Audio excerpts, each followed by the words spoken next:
ஒரு நாள் பசுமை நிறைந்த ஒரு வனத்தில் ஒரு சின்ன சிட்டுக்குருவி வசிக்கிறதாம். அதன் பெயர் சிட். அது மிகவும் புத்திசாலி, ஆனால் கொஞ்சம் வெகுளி. அதன் இயல்பு என்றால் எதையும் விரைவில் ஒப்பிடுவது, குறிப்பாக மற்ற பறவைகளோடு. ஒரு நாள் சிட்டு ஒரு பெரிய குளத்துக்கு பறந்து வந்தது. அங்கே ஒரு அழகான மயில், பெயர் மயூரா, தன் வண்ணமயமான இறகுகளை விரித்து மழை வரவாக கூத்து நடனமாடிக் கொண்டிருந்தது. சிட்டு முதலில் வியப்புடன் பார்த்தது. ஐயையோ, என்ன அழகு! நான் மட்டும் சாமானிய நிறத்தில் பறக்கிறேன். எனக்கு இந்த மயிலுக்கு போல இறகுகளே இல்லையே. அது வருத்தத்தில் போய் ஒரு மரக்கிளையில் அமர்ந்து புலம்பியது. அதே நேரம் மயூரா அதை பார்த்து மெதுவாக அருகில் வந்து சிட்டுவிடம் பேச ஆரம்பித்தது. மயூரா, சிட்டுவே, என்ன காரணம் இப்படி சோகமாக இருக்க?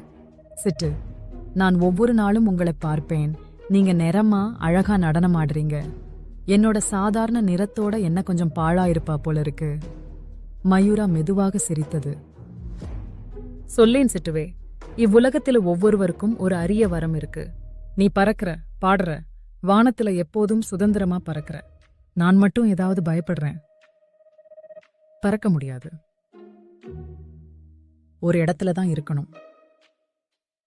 அது உன்னால மட்டும் முடிகிற விஷயம். அதை கேட்ட சிட்டு யோசிக்க ஆரம்பித்தது.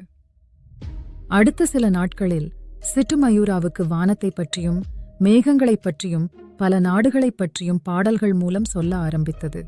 மயூரா அத்தனையும் கேட்டு ரசிக்க ஆரம்பித்தது. அந்த நாள் முதல் சிட்டு மற்றும் மயிலுக்குள் ஒரு நட்பு உருவானது. ஒரு நாள் சிட்டு சொன்னது, நம்மால இருவராலுமே ஒரே உலகத்தை பார்த்து கொள்ள முடியாது. ஆனா நம்ம சிறப்புகளையும் பகிர்ந்துகிட்டா வாழ்க்கை சுவையாக மாறும். அந்த வனம் முழுக்க அந்த பறவைகளின் நட்பு பேசப்படத் தொடங்கியது.